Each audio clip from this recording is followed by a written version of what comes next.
셰일 기업을 포함한 세계 천연자원 시추 회사의 50%가 2년 내 파산할 수 있다. 미국 셰일 기업 파이어니어 내추럴 리소시스의 스캇 셰이필드 최고 경영자는 최근 월스트리트 저널 인터뷰에서 세계 에너지 업계의 부도 위험이 가시화했다며 이렇게 밝혔다. 특히 셰일 업계 동향이 심상치 않다. 기존 에너지원에 비해 비싼 채굴 비용, 경쟁 격화 등으로 고전하던 와중에 신종 코로나 바이러스 감염증에 따른 수요 감소, 저유가 고착화, 사우디아라비아와 러시아의 원유 증산 경쟁까지 만나 업계 전체가 공멸 위기에 놓였다는 우려가 제기된다. 상당수 미 셰일 업체들은 수익을 내기보다 금융회사의 투자로 연명해왔다. 이에 따라 셰일 업계가 도산하면 많은 돈을 투자한 주요 금융사 또한 덩달아 파산 위험에 처할 수 있다.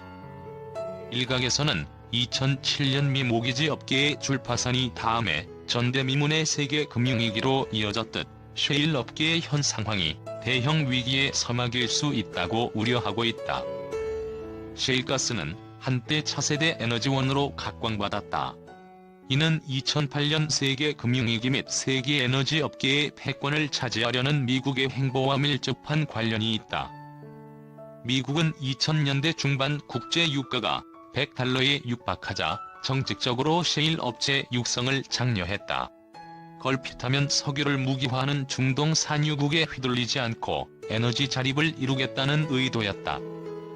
정보기술의 급격한 발전으로 채굴 원가가 하락한 것도 업계 발전에 일조했다. 업체마다 차이가 있지만 한때 배럴당 $100를 웃돌던 셰일가스 채굴 원가는 약 $45까지 하락했다. 특히 금융위기에 따른 서비스업의 고용 감소로 고민하던 버락 오바마 당시 미 행정부는 고용 창출 효과가 큰 제조업 부흥에 총력을 펼쳤다. 바로 해외로 나간 미 기업의 본국 회귀를 촉구하는 리쇼어링 정책이다. 정부가 법인세 인하 등 각종 세제 혜택을 제시하는 가운데 셰일 활황으로 에너지 가격이 하락하자 미 국내 생산 단가가 낮아졌다. 이것이 미 제조업 전반의 훈풍을 불러일으키고 셰일 업계에 대한 추가 투자로 이어지는 선순환 구조를 정착시켰다는 의미다. 이를 통해 미국은 2018년 8월 사우디아라비아를 제치고 세계 최대 에너지 생산국이 됐다. 셰일가스와 셰일유는 지난해 기준 일일 약 1,500만 배럴에 달하는 미 에너지 생산량의 63%를 차지하고 있다. 말 그대로 셰일 혁명이다. 시리아 주둔 미군 철수, 아프가니스탄 종전 협상 타결 등 중동 정책의 대대적인 변화도 석유 때문에 중동에 연연하지 않겠다는 미국의 자신감에서 비롯됐다는 해석이 나온다. 하지만 셰일가스가 기존 에너지원을 완전히 밀어내는 데는 근본적인 한계가 있다는 지적도 적지 않다. 우선 셰일은 보통 일반 원유 및 천연가스가 묻힌 곳보다 약 2에서 4km 깊은 지점에 위치하고 있다. 또 암석층의 미세한 틈에 넓게 퍼져 있다. 원유나 천연가스를 추출할 때보다 훨씬 깊고 더 넓게 파야 한다는 뜻이다. 생산 비용이 비쌀 수밖에 없다. 그간 많이 떨어졌다지만 셰일 채굴의 손익분기점 역시 원유보다 훨씬 비싸다. 세계 최대 산유국 사우디아라비아는 원유 1배럴을 생산할 때 불과 $10 정도의 비용만 쓴다. 유정 개발 후 약 2에서 3년이 지나면 생산량이 급격히 하락한다는 점도 생산 단가를 낮추지 못하는 요인으로 꼽힌다. 셰일 업체가 기존 에너지 기업보다 경기 변동과 저유가에 취약할 수밖에 없다. 또한 셰일가스는 원유에 비해 수송 인프라가 부족한 편이다. 액체 상태인 원유는 탱크에 저장해서 트럭, 열차 등 일반 교통수단을 통해 운반할 수 있다. 천연가스는 기체의 특성상 생산지에서 저장 허브까지 파이프라인을 통해서만 수송이 가능하다. 현재 미 셰일가스의 생산 거점은 남부 텍사스와 뉴멕시코주에 걸쳐있는 포미안 분지다. 뉴욕, 로스앤젤레스, 시카고 등 핵심 대도시에서 멀리 떨어져 운송을 어렵게 한다. 물과 화학약품을 섞어 강한 압력을 가한 뒤 지층을 깨부수는 추출 공법 또한 환경오염의 주범이란 비판을 받고 있다. 지하수 오염, 집안 침하 우려 등이 상당해 규제 강화에 따른 채굴비 증가 여지가 크다. 이미 프랑스는 셰일가스 채취를 금지하고 있다.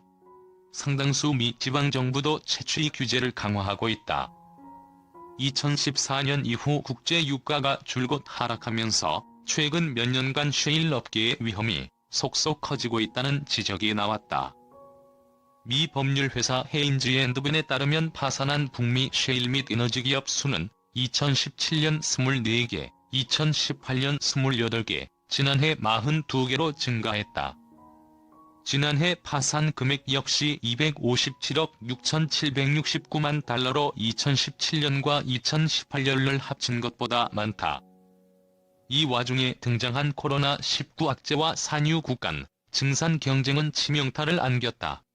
이달 들어 미유명 셰일 기업 트리포인트 오일앤가스 프로덕션이 한국의 법정 관리에 해당하는 파산 보호를 신청했다.